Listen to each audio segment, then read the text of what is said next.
رفتنم خوابیدنم حتی نگاهم، من هیچ کارم این روزا دست خودم نیست. من گم میشم این روزا بین خاطراتت، جز غم کسی این روزا با من هم قدم نیست.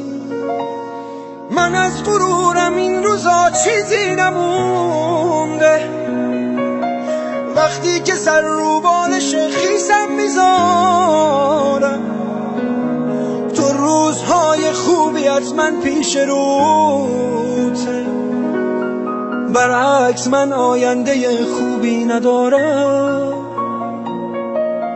تو از گذشتت هیچ چیزی بر نداشتی،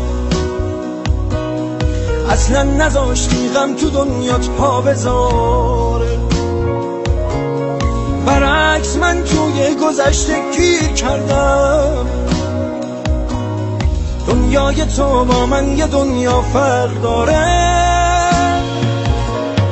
من دم به دم دلتنگ روزای گذشتم، چیزی که واسه تو اهمیت نداره. موهامو که دیدم برفات فکر کردم، تو زندگی عشقی دوبار فرصت نداره.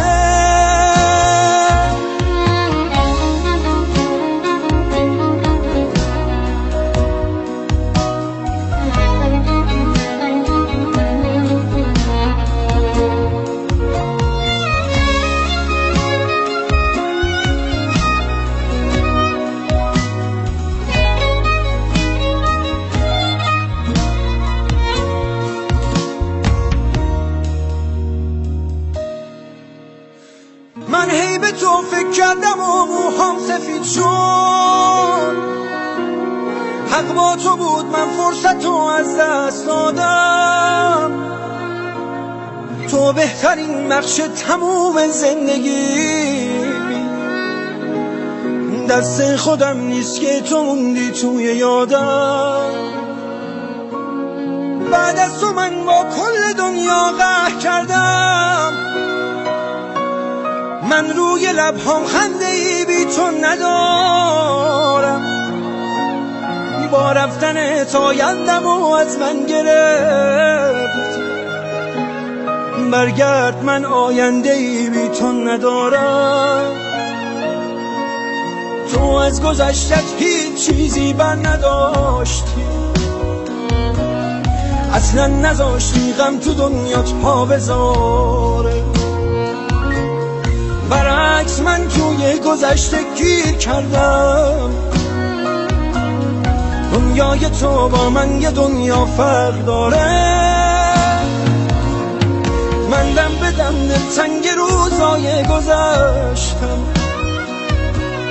چیزی که واسه تو اهمیت نداره.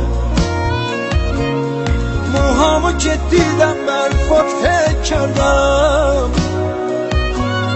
تو زندگی عشقی دوبار فرصت نداره.